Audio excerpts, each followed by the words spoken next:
মমতা বন্দ্যোপাধ্যায় এখন বাংলায় একটা বিগ জিরো। বাংলা একটা বিগ জিরো। মদনদার একটু দেরিতে বোধোদয় হয়েছে। যেই বোধোদয় আমার 2021-এর হয়েছিল, মদনদার 2026-এ এসে হচ্ছে। অভিষেক বন্দ্যোপাধ্যায় তো এমনও বলতেন যে আমার গায়ে যদি একটু দুর্নীতির গন্ধ থাকে বা দুর্নীতি খুঁজে পান, তাহলে আমি ফাঁসি কাটে ঝুলবো। উনি ঝোলেননি। কে অভিষেক? এখন তার পিসির দলটাই তো উঠে গেছে। তিনি যতই আস্ফালন করুন, তিনি শুভেন্দু অধিকারীর কেশাগ্র স্পর্শ করতে পারবেন না।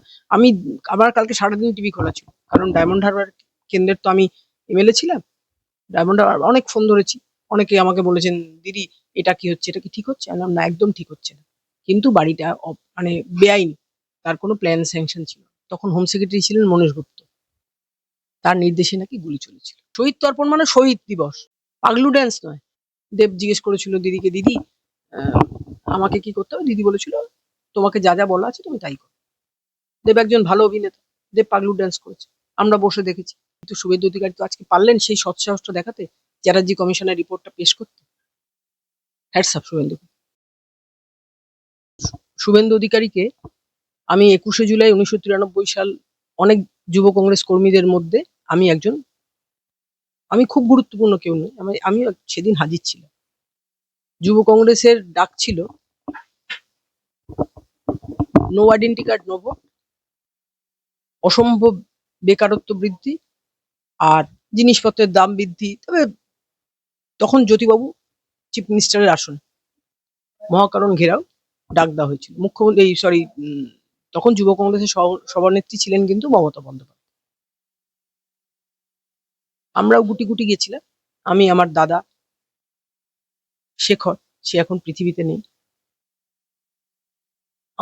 আমাদের দায়িত্ব ছিল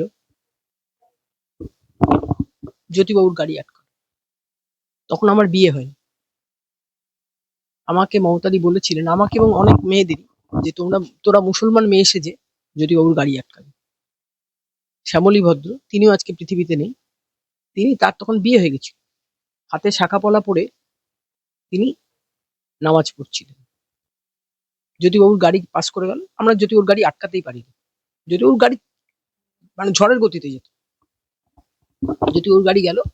মাউন্ট পুলিশ, আমরা জানি মাউন্ট পুলিশের ছেলেরা থাকে, মাউন্ট পুলিশে সেদিন মেয়েরাও ছিল। কোনোভাবে ওরা আমাদের এটা ধরতে পেরেছিল, শ্যামলীদি শাখা পলা পরে নামাজ পড়ছে তো। বলে, শাখা পলা পরে নামাজ পড়ছিস? মেয়েরা বলছে, মেয়ে পুলিশ, মুসলমান মেয়েরা আবার শাখা পলা পড়ে নাকি?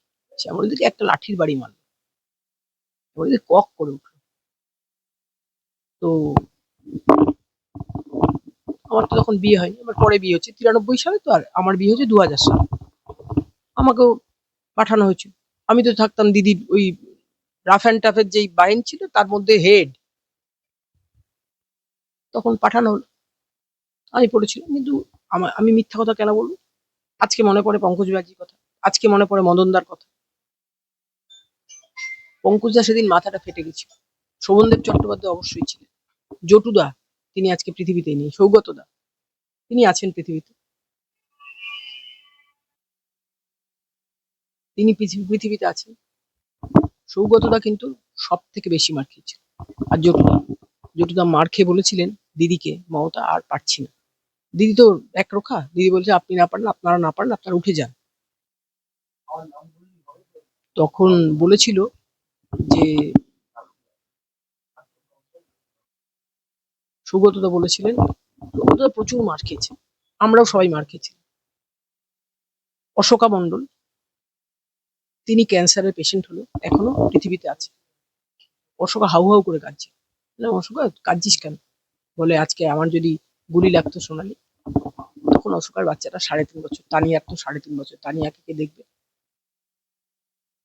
আর গৌতম বসু, তিনি আজকে পৃথিবীতেই নেই। গৌতমদার তখন সদ্য বিয়ে হয়েছে, গৌতমদার ফেব্রুয়ারিতে বিয়ে হয়েছে, আর 21শে জুলাই গৌতমদার বললো, গৌতমদার যদি গুলি লাগতো সোনালি, গৌতমদার মানে বউকে আমরা কি বলতাম? যাক, সবাই মানে সুস্থ স্বাভাবিক ছিল। আমার হঠাৎ আমি শুনলাম মেয়র রোডে, তখন আমাকে কে বললো যে ওই যে শেখরের গুলি লেগেছে। মানে শেখর মানে আমার দাদা কথা। তখন আমাদের তখনকার নেতা ছিলেন শুভাশিস চক্রবর্তী, যিনি এবার বেহালা পূর্বে টিকিট পেয়েছেন। আমি শুভাশিসকে আমরা সম্মান জানি দাদা বলতাম। যে সুভাষিতা শেখরের নাকি গুলি লেগেছে। সুভাষিতা বলছে তুমি শান্ত হও। আমি কি শান্ত হবো, কি শান্ত হবো আমি? তখন বলছে যে আমি হাউ হাউ করে কাঁদছি, শেখর আমার একটা মাত্র ভাই, ওর যদি গুলি লাগে। তখন সুভাষিতা বললেন শেখর একটা সবুজ রঙের শার্ট পরে এসেছিল। দিলীপ দা, মানে আমাদের পাড়ারই একটা ছেলে দিলীপ দাস, তিনিও 21শে জুলাই শহীদ হয়েছেন। দিলীপ দাস শেখর কালো ছিল। শেখরকে বললেন, কি রে তুই ইঞ্জিনিয়ার বলে কি তুই একাই ভালো শার্ট পরবি? আমরা কি এই শার্ট গুলো পরতেও পারবো না? তখন শেখর বললো তোমার পছন্দ হয়েছে দিলীপ দা? দিলীপ দা বললো দে না একটু পরি। ওই শার্ট পরে দিলীপ দা গুলি খেয়েছে। তাই তোমার মনে হচ্ছে শেখর গুলি খেয়েছে। যদি ওর গাড়ি পাস করে গেল। মদন দা তখন ফ্রন্টে, মদন দা যুব কংগ্রেসের জেনারেল সেক্রেটারি। মদন দা বলছেন ওরা 50, আমরা 5,000। মিনতি অধিকারী, এখন মিনতি দি নিশ্চয়ই আছেন পৃথিবীতে, তিনি খুব মার খেয়েছিলেন, তারও মাথা ফেটে গেছিল।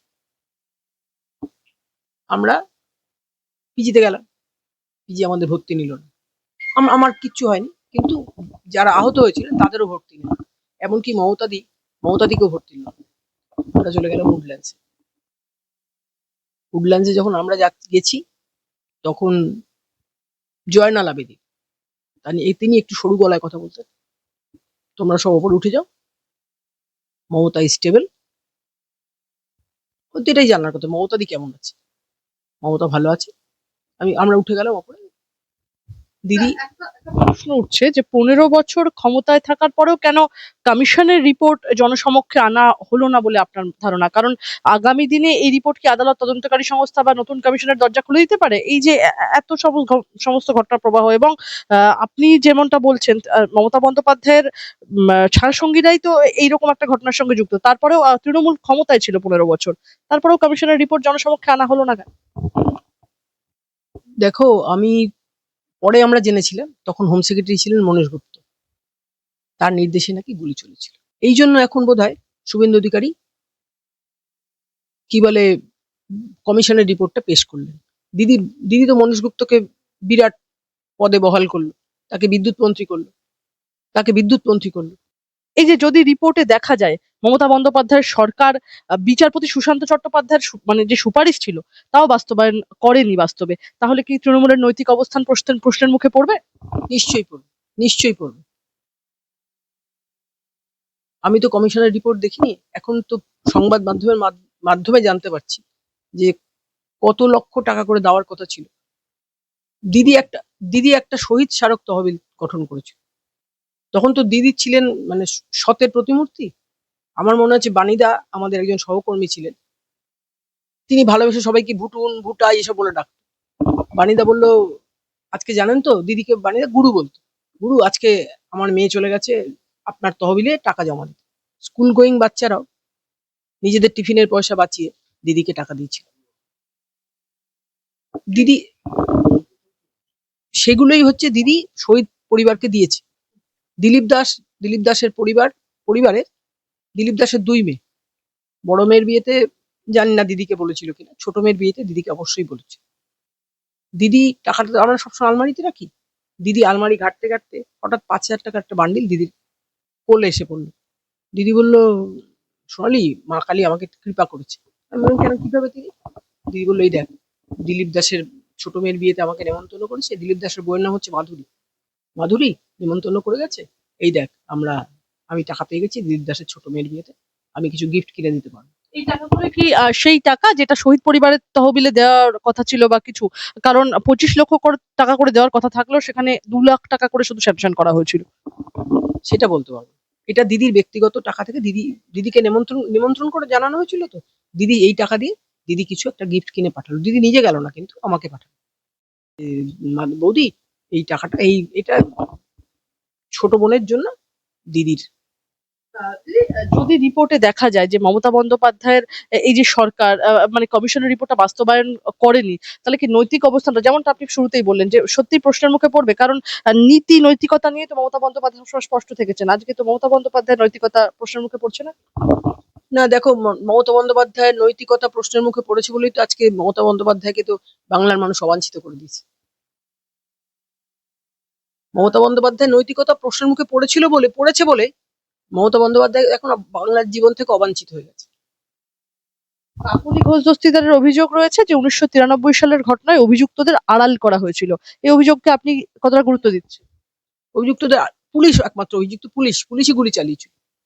আমার মনে আছে আমি যখন বিজেপিতে জয়েন করি, মুরারি চক্রবর্তীর ভাই কৃষ্ণ চক্রবর্তীকে দিদি রাজ্য বিধানসভায় কাজ দিয়েছে।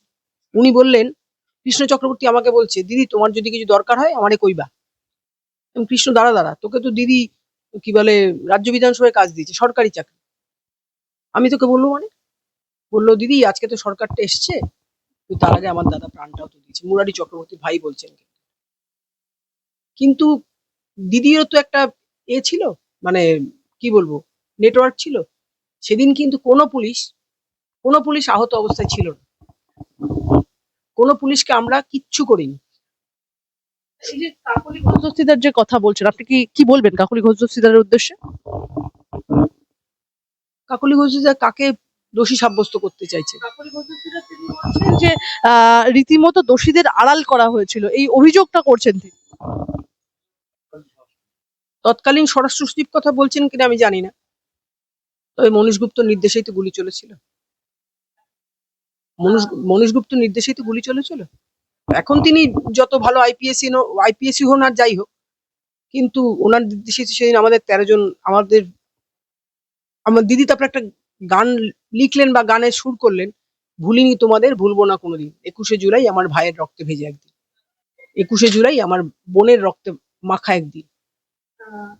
তৃণমূল এবার 3টি আলাদা গোষ্ঠীতে 21শে জুলাই পালন করছে, এটা কি মমতা বন্দ্যোপাধ্যায়ের নেতৃত্বের দুর্বলতার একটা ইঙ্গিত? নেতৃত্বের প্রতি একটা অনাস্থা, যেটা বাংলার মানুষ আগেই জানিয়েছিল। ঋতব্রতরা জানাতে একটু মানে দেরি করলো, কিন্তু এটা মমতা বন্দ্যোপাধ্যায়ের নেতৃত্বের প্রতি একটা অনাস্থা। চেনা চিত্রটা দেখা যেত এতদিন ধর্মতলার, সে চিত্রটা তো এবারে দেখা যাবে না, কি বলবে? এটাই তো হওয়া উচিত, এটাই তো হওয়া উচিত। শহীদ তর্পণ মানে শহীদ দিবস, পাগলু ড্যান্স নয়। শহীদ তর্পণ মানে পাগলু ড্যান্স নয়। আমার তো মনে আছে 2011 সালে যখন মমতাদি সরকার গঠন করলেন, সেবার ব্রিগেডে আমাদের সমাবেশ হয়েছিল 21শে জুলাই। সেখানে দেব এসেছিলেন। দেবকে যা যা করতে বলা হয়েছিল দেব তাই করেছিল। দেব জিজ্ঞেস করেছিল দিদিকে, দিদি আমাকে কি করতে হবে? দিদি বলেছিল, তোমাকে যা যা বলা আছে তুমি তাই করো। দেব একজন ভালো অভিনেতা, দেব পাগলু ড্যান্স করেছে, আমরা বসে দেখেছি। আমরা দেখতাম আরো অনেক টালিগঞ্জের অনেক নামি নামি মানে এরা কি বলে অভিনেতারা বা অভিনেত্রীরা, তারা স্টেজে থাকতো। সামনে যে এই দেবের নৃত্য পরিবেশন, এগুলো কোথাও গিয়ে তাদের কাছে অবমাননাকর বলে আপনার নিশ্চয়ই মনে হতো। কি কারণে এসছে সেটা দেবকে হয়তো বলা হয়নি, দেবকে বলা হয়েছে তুমি পারফর্ম করো, দেব তখন পারফর্ম করলো। মমতা বন্দ্যোপাধ্যায়ের আন্দোলনের অন্যতম প্রতীক ছিল 21শে জুলাই, আজ সেই ঘটনাকেই কেন্দ্র করে প্রশ্ন উঠছে, এটা কি তৃণমূলের জন্য অস্বস্তিকর পরিস্থিতি? মমতা বন্দ্যোপাধ্যায় আর ক্ষমতায় নেই, এটা তৃণমূলের এর থেকে বড় অস্বস্তি আর কি বলে। Mamata Bandyopadhyay is not in পাওয়ার। এটা আমরা এখন তৃণমূল করেছি তো, বুক বাজিয়ে তৃণমূল করেছি। আজও যখন শুভেন্দু অধিকারীকে আমি দেখি, যখন বলা হয় মুখ্যমন্ত্রী শুভেন্দু অধিকারী, তখন বুকে যেন একটা ধাক্কা লাগে। কিন্তু শুভেন্দু অধিকারী তো আজকে পারলেন সেই সৎসাহসটা দেখাতে, চ্যাটার্জি কমিশনের রিপোর্টটা পেশ করতে। Hats off Suvendu. আপনার মতে 21শে জুলাই কি এখনো শহীদ দিবসের আবেগের দিন, নাকি এখন তা পুরোপুরি রাজনৈতিক শক্তি প্রদর্শনের একটা মঞ্চ হয়ে উঠবে? দেখো, 21শে জুলাই আলটিমেটলি কংগ্রেসের একটা, যুব কংগ্রেসের কর্মীদের একটা শহীদ দিবসের মানে শহীদ দিবস। কংগ্রেস তো এখন আর ক্ষমতায় নেই, ভারতবর্ষেও নেই, আর কলকাতায় তো মানে পশ্চিমবঙ্গে থাকাতেও মুশকিল। এবার দেখছি কংগ্রেসও করছে। তারা এতদিন তাহলে শহীদ দিবসটা করেননি কেন? যে লোকগুলো চলে গেছে আমাদের থেকে, তারা তো আর কেউ, হ্যাঁ তখন তো আর তৃণমূল হয়নি, তারা বলতো মমতা ব্যানার্জি জিন্দাবাদ। মুরারি চক্রবর্তী তাই বলতে গিয়ে শহীদ হলেন। মুরারি চক্রবর্তীর ভাইকে কিন্তু দিদি রাজ্য বিধানসভায় চাকরি দিয়েছে, আর অনেককে দিদি রেলমন্ত্রী হওয়ার পরে তাদেরকে চাকরি দিয়েছেন। কসবা থেকে একজন আসতেন, তার 2জন স্ত্রী, তাদের 2জনকেই দিদি রেলে চাকরি দিয়েছে। কিন্তু এই যে 25 লক্ষ টাকা অ্যালট হওয়ার পরে তাদের কাছে 2 লক্ষ টাকা পৌঁছানো, এটা কি কোথাও গিয়ে একটা মানে তঞ্চকতা হলো না তাদের সঙ্গে? এটা তো খুবই লজ্জা, খুবই, আমি অত হিন্দি ভালো বলতে পারি না, এটা খুবই শরমের।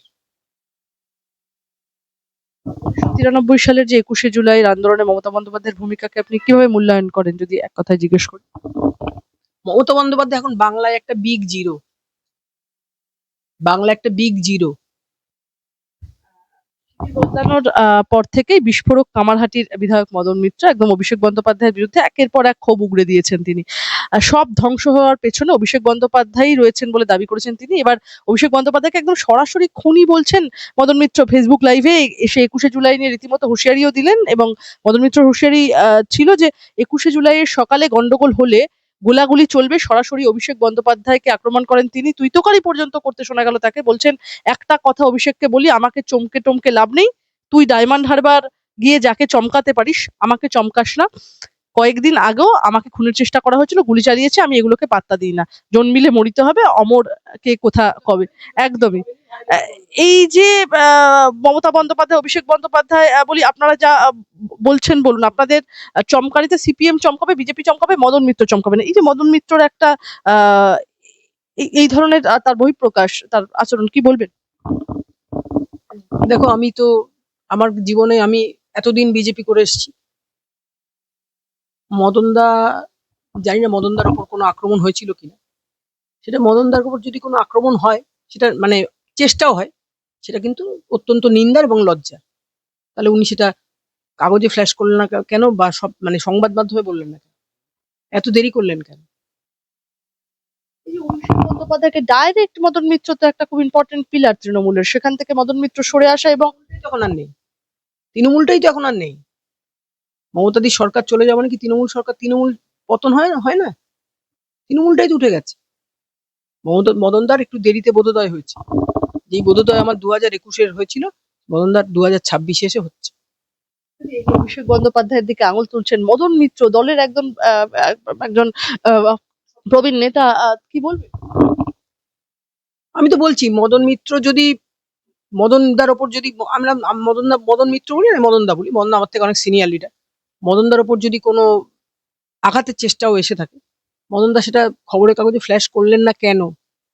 কেন ২১শে জুলাইয়ের আগের দিনই মদনদার বলতে হলো? অভিষেককে তো আমি সবসময় তুই তোকারি করি। মদনদা তুমি সম্বোধনে বলতেন কি আমি জানি না। আমি তো সবসময় বাবা, বাবু কি দরকার। যেমন অভিষেক বন্দ্যোপাধ্যায় ডায়মন্ড হারবারের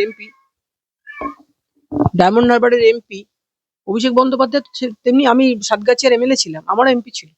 আমি তো সবসময় অভিষেক বন্দ্যোপাধ্যায়কে একজন এমপি হিসেবে যতটা সম্মান দেওয়া দরকার আমি ততটাই সম্মান দিই। অভিষেক বন্দ্যোপাধ্যায় আর মদন মিত্র এরকম যে মন্তব্য করছেন, তাতে কি বিড়ম্বনায় পড়ছে তৃণমূল বা অভিষেক পন্থী বা মমতা বন্দ্যোপাধ্যায় পন্থী তৃণমূলীরা? দলটা তো উঠেই গেছে। আমার প্রশ্ন আপনার কাছে, বিজেপি নেতাকর্মীরা গেরুয়া উত্তরীয় পরে পার্টি অফিসে তাণ্ডব করেছে। প্রয়োজনে সুপ্রিম কোর্টে পর্যন্ত যাব। ভিডিওতে যাদের দেখা গেছে কেউ বাঁচবেন না। যে আইনে পার্টি অফিস ভাঙা হয়েছে প্রত্যেক ক্রিয়ার একটি, হ্যাঁ একদমই, অভিষেক বন্দ্যোপাধ্যায় বলছেন এরকম এখনো পর্যন্ত। অভিষেক বন্দ্যোপাধ্যায় তো এমনও বলতেন যে আমার গায়ে যদি একটু দুর্নীতির গন্ধ থাকে বা দুর্নীতি খুঁজে পান, তাহলে আমি ফাঁসি কাটে ঝুলবো। উনি ঝোলেননি। উনি এরকম আরো অনেক কথা বলেছেন, সম্পূর্ণ মিথ্যাচার। ডিজি মন্তব্য নিয়ে তো অভিষেক বন্দ্যোপাধ্যায় রীতিমতো নাস্তানাবুদ হচ্ছেন। এর মধ্যে অভিষেক বন্দ্যোপাধ্যায় আবারও আস্ফালন, কি বলবেন? রাজনীতিতে একটা কথা আছে, নবিশ। রাজনীতি না, সব জায়গাতেই আছে নবিশ, মানে কিচ্ছু জানে না। আর অভিষেকের ক্ষেত্রে আমার একটা কথাই বলা, অভিষেক হচ্ছে খুব স্নবিশ, না কুচু ছেলে। কে অভিষেক? কে অভিষেক? এখন তার পিসির দলটাই তো উঠে গেছে। তিনি যতই আস্ফালন করুন, তিনি শুভেন্দু অধিকারীর কেশাগ্র স্পর্শ করতে পারবেন না। আমার কালকে সারাদিন টিভি খোলা ছিল, কারণ ডায়মন্ড হারবার কেন্দ্রের তো আমি এমএলএ ছিলাম। ডায়মন্ড হারবার অনেক ফোন ধরেছি। অনেকে আমাকে বলেছেন, দিদি এটা কি হচ্ছে, এটা কি ঠিক হচ্ছে? আমি বললাম, না একদম ঠিক হচ্ছে না। কিন্তু বাড়িটা মানে বেআইনি, তার কোনো প্ল্যান স্যাংশন ছিল না।